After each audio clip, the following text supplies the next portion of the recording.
It's about the restoration of our republic. We want to educate, encourage, enable the power.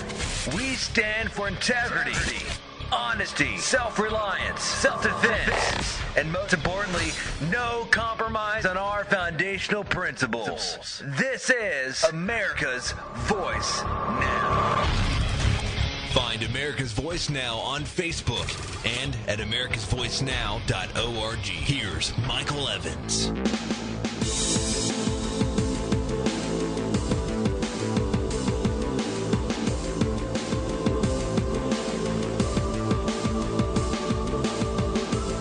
Good morning, America. You're listening to America's Voice Now. My name is Michael Evans. I'm your host this morning. I'm going to cover a couple of different topics, starting with the latest news that the Obamacare website by HHS, the one that is giving everybody fits and starts about trying to go on and register and find out, I guess, exactly how bad the damage is going to be, had a cost of, wait a second, folks, get this, $634 million. $634 million. That's a staggering sum by anybody's estimation for a website. And I'm sure that a lot of that was the integration tied into the back of it to multiple systems and the data hub and so forth, which, of course, none of it works. The problem here, people, is $634 million for a website. Now, developing websites for a living, that sum is staggering. I got to tell you, the news out today is that the website for Obamacare actually cost more than Facebook, Twitter, LinkedIn, and Instagram all combined together. And I got to tell you, it's an embarrassment. It's a international embarrassment. This is a national disgrace, ladies and gentlemen. And I got to tell you, it's over the top. We're going to talk a little bit about that and some of the inflicted pain, intentionally inflicted, by this administration. I'm going to give you a list of some of the things that we know about. There's plenty of them out there. There's so many stories out there about willful and intentional infliction of pain against American citizens that we don't have time to list them all. Our next topic, or our second section, is going to be about the Oath Keepers and how they're going operational with a project which I think has extraordinary value. And we're going to talk a little bit about how you can participate in that and what you should be doing to join the civilization preservation teams. The Oath Keepers has made an announcement. They're going operational, and they're going to form special civilization preservation teams. That will be in our second segment. Please don't miss it. It's going to be a very, very important discussion. What they are essentially doing is instructing all of their 30,000 members nationwide to create and form up special teams and sub-teams in each chapter, basically at a town and a city and a county level. And they want to model these groups loosely on the Special Forces A-Team model, which is the idea is to organize neighborhood watches, organize veterans halls to provide community civil defense, form county sheriff posses, strengthen existing CERT teams, volunteer fire, search and rescue, reserve deputy systems, and so forth, so that we as a nation are better prepared for civil disruption, whether that's natural or man-made or DC delivered. I mean, any way you look at it, it's a good idea. And I strongly encourage you, because it comes with the idea that you're going to do some training, that you're going to actually practice and run drills on what you would do in the event of some sort of a disruption. And a disruption could be anything, whether that be a natural disaster, whether that be a major storm, There's plenty of examples of that. You had that Sandy storm in New Jersey. You had that terrible tornado in Joplin. You had the event that occurred in New Orleans. So, I mean, there's plenty of examples of how just natural issues. They had a snowstorm the other day, I think it was in North Dakota, where 75,000 cattle died. I mean, the snow was so deep, it was amazing. And it dumped it in like 48 hours. And so these are the kinds of things that we're talking about. It also helps because these are the same organizations, when they're developed, that will be in place were there to be a national level disaster, right? So anyway, we're going to talk about that. I want you to participate in it. I'm going to give you some information about where you can find out more and how you can to play a role in that. Our next topic and our subject is going to be the NSA and their $2 billion facility that's going up in Utah. For those of you who haven't heard, it's actually lit on fire a number of times due to poor planning. They've spent $2 billion on this facility.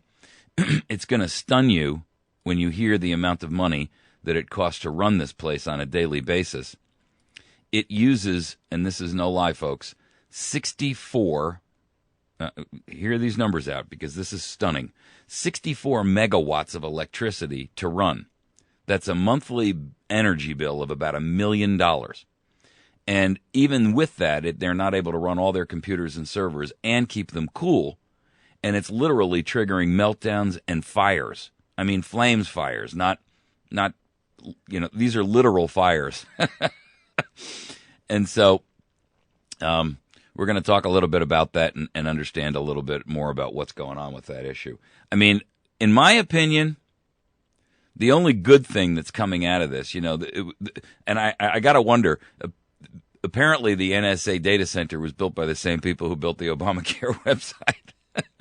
But the only good news that comes out of this is that they can't use this giant hard drive to store dossiers on Americans because the thing is constantly going up in flames. So we're going to talk a little bit about that because it's not just embarrassing.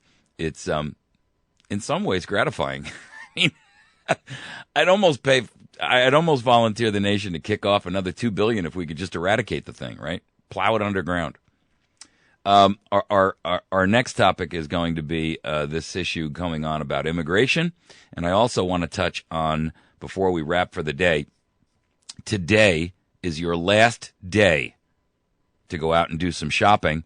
If you're going to support the Truckers' Ride for the Constitution over the course of this weekend, and again, remember now, the Truckers' Ride for the Constitution is running from the 11th, that's tomorrow, all the way to the 13th. And you're being asked to participate and assist in two ways. One, if you're a trucker, of course, you can drive to D.C. and assist them.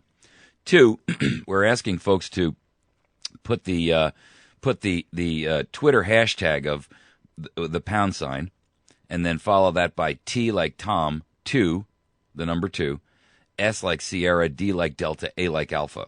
So it's pound T2SDA. So it's pound Tango 2 Sierra Delta Alpha. This is, and put it on your car, write it on there with one of those crayons that you can buy to, put a car up for sale or whatever, so it's not permanent.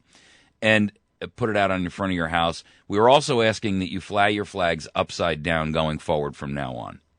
We want to make sure that we're sending a message. That, for the record, is the international symbol of nation in distress. And we want to make it clear around America that our nation is in distress. We want to fly our flags this way until this nation is restored to a constitutional republic. Now, the other advantage to that, it will actually give you an opportunity to talk with folks in your community and in your neighborhood when they say to you, why are you doing that? It gives you an opportunity to open up a dialogue and say, because we're in trouble, and here's why. So it serves multiple purposes. One, it sends a clear, definitive signal.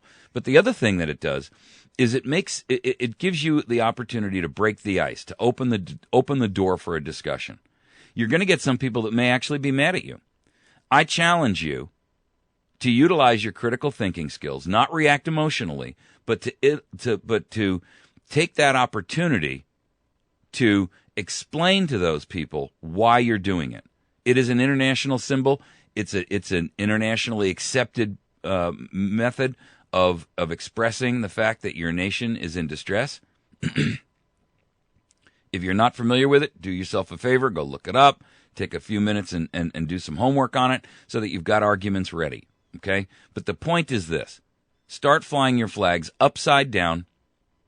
Let's let the world know, the nation know, Washington know, your county, your city, your state know we are a nation in distress.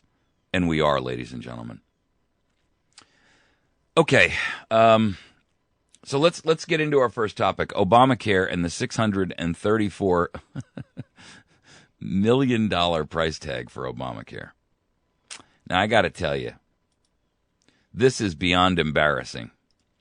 The price of Obamacare for the website alone, they contracted out, and we as taxpayers have shelled out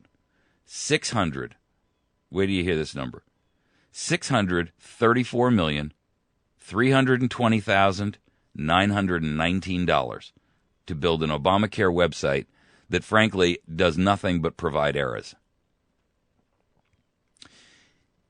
This is truly stunning to me because we have so many problems in this country, real, true problems, and healthcare is one of them.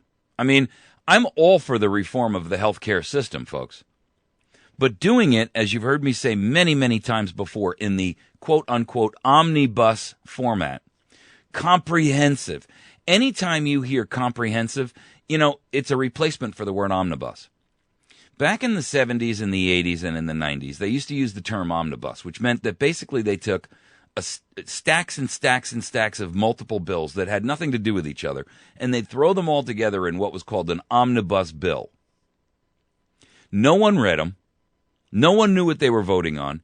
And in order to vote on the good ones, you had to vote on the bad ones. And that principle is now what they call comprehensive. It's the same thing, they just changed the words because people caught on to what omnibus meant. Omnibus meant we're going to get screwed. A ton of crap is going to get passed that is definitely detrimental to the nation, and no one's going to read these bills. And everybody then has plausible deniability to say, well, I had to vote for that in order to get in order to feed the babies, in order to save the children. I had to vote for, the onerous loss of your freedoms in order to feed the babies. The babies had to be fed. And the only way to get it done was to vote for the entire bill. Now they do it in comprehensive form. Comprehensive immigration reform. Comprehensive health care reform. Let me tell you something. Anytime you hear the word comprehensive or omnibus, here's what that means. Translation, you're screwed. You are being screwed. And constitutional rights, enumerated rights that you have, by the way, long before the Constitution was ever written. These are given to you by God and nature's God. These rights are being stripped from you. That, ladies and gentlemen, is the long and the short of it. Everything else is marketing. When you hear omnibus and comprehensive, you are being shafted. and these senators and congressmen do it this way because it gives them plausible deniability. They can go back in front of their town hall meetings when they go back on break, and no matter how mad anyone gets, their excuse is real simple. We just don't have a way to pass these bills individually. In order to save the babies, we had to do it. So the truth is, anytime you hear that, you want to vote no on it. You want to call your congressman and start screaming and railing, okay? Because comprehensive means you're hurt, you're injured, you're damaged. Our nation is being shredded. Our Constitution is being shredded and destroyed, and our nation is being injured. Okay. It's been a week. They put Obamacare up on the air, another omnibus, comprehensive health care, and it's a disaster. They won't tell us how many have registered, but we do know that anecdotally, the press, who's going bonkers trying to find anybody who's registered, is finding out that there are virtually very, very few people that they can get a hold of who will actually say it. The first person that came out and said he registered actually turned out to be a fraud. I mean, only this administration would have the unmitigated hubris to have a faker go out there and say I registered, only to prove later on. And he said he registered, him and his father. And then they interviewed his father, who hadn't heard his son say that. And his father said, no, we didn't register. We're just going in to look at the rates. You see, the truth is, America is not really interested in registering. I posted this up on their healthcare page, their Facebook page. America is not interested in registering. America is voyeuristically watching the train wreck occur. It's like why people go to NASCAR races. You know, they go to watch the crash. It's why people will stand there and ogle a train that's driven through the middle of a car that was stupid enough to cross the tracks. The simple truth is, people are not necessarily going to the website to register. They're going there to see how bad the damage is. That's the fact, folks. So, and honestly, 8 million people striking a website is nothing.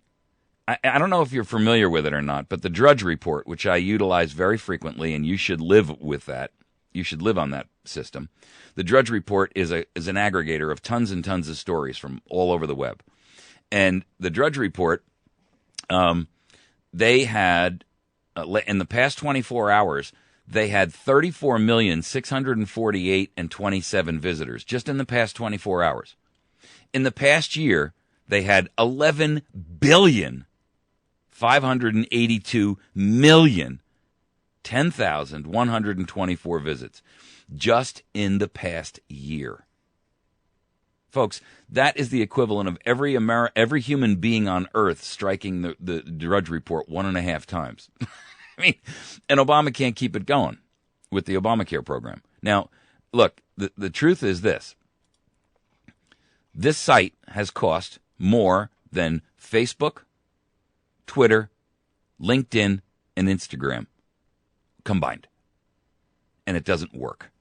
And it's not going to work because there are articles all over Drudge today, by the way, about from people who are in the website development business for these mammoth projects. We're not talking about, a website for your business where you might sell a couple of hundred products online and stuff like that.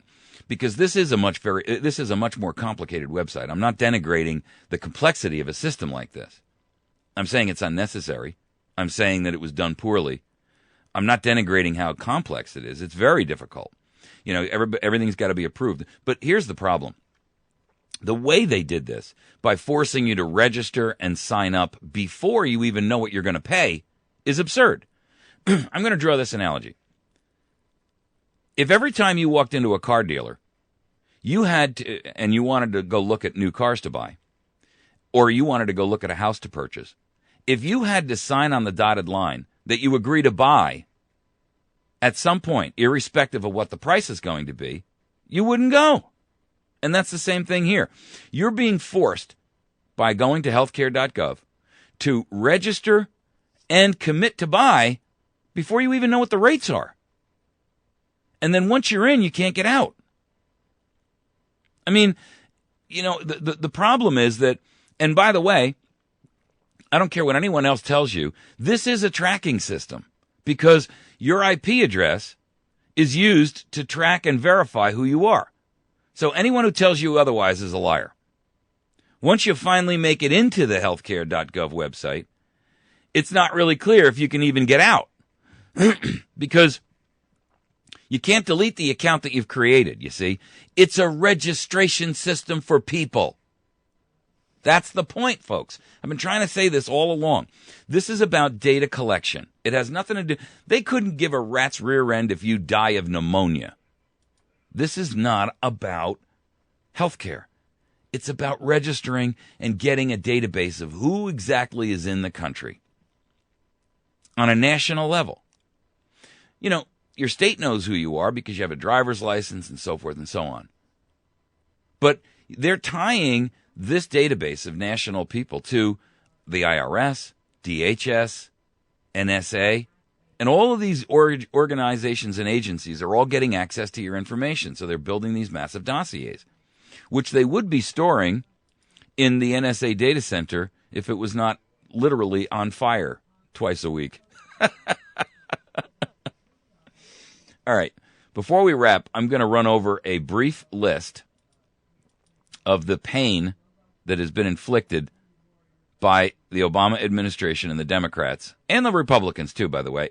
These people are all inept. They're all in it for themselves. Nothing matters except that they get reelected. That's all they care about. And they're making life as difficult for us as Americans as they can. I'm going to read you some quick examples, and then we're going to go to a break. The Obama administration is stopped people from even getting a glimpse of Mount Rushmore. For real, folks. They've blocked and closed off the pullovers where you can take pictures, where American families have been taking pictures of Mount Rushmore for generations. They've literally shut it down so that you can't pull your car over anymore and take a picture of the thing 8-10 miles in the distance. I mean, what are they going to do next? Drape the Statue of Liberty in a tarp so we can't look at it? Small businesses can't get loans because the Small Business Administration is closed down. But, for the record, the gyms for Congress are wide open, and, horror of horrors, they've had to use towels more than once. I mean, it's amazing to me. The National Mall has been closed to the public. They've been arresting people for going on it. They've blocked the veterans from getting into the World War II memorial. The other day in New York City, they arrested 20 Vietnam veterans, all in their 60s, for reading a list of names of Americans who were killed in Afghanistan because they exceeded the 10 o'clock curfew. I kid you not, folks. You want to talk about a police state? They stayed longer than the 10 o'clock curfew, and they arrested them. 20 of them in paddy wagons. I mean, it was embarrassing. You got a bunch of gray-haired guys there with middle-aged men paunches sitting there in handcuffs in a paddy wagon, lined up like ducks to the slaughter. It was embarrassing. By the way, they opened up the mall for a pro-immigration amnesty rally, which was run by Nancy Pelosi, among others, and she thanked Obama for opening the mall up for them, while they were simultaneously barring World War II vets from getting to the World War II memorial. The cancer treatments for children with cancer have been suspended. Yes, suspended. I mean, I've heard it once, I've heard it out of this administration and these pukes on Capitol Hill a million times. It's for the children. It's for the babies. Well, then why would they stop last chance cancer treatment for children who have cancer? Harry Reid said it best when he made a statement that was, someone asked him, well, why don't you open up the National Institutes of Health so that we can have these children treated? And he said, why would I want to do that? I mean, it may have been a Freudian slip of the tongue for him, but it's very clear exactly where he was at and what his thinking is. His syphilitic brain is so fried from being punched because he's an ex-boxer, and his syphilis of the mind is so rampant in his brain that the guy can't even think straight anymore. Somebody needs to put this guy out to pasture, or perhaps out of his misery, by a charge of treason with the ultimate penalty. I would love to see Harry Reid, when this is all over, charged with treason. In fact, I'm not sure we should wait until it's all over. We ought to charge Harry Reid with treason right now and remove him and replace him as the senator in charge. The National Institutes for Health has stopped therapy dogs from visiting sick children. But Obama and the Congress are still getting paid. Stopping therapy dogs from visiting sick kids. I mean, come on, people.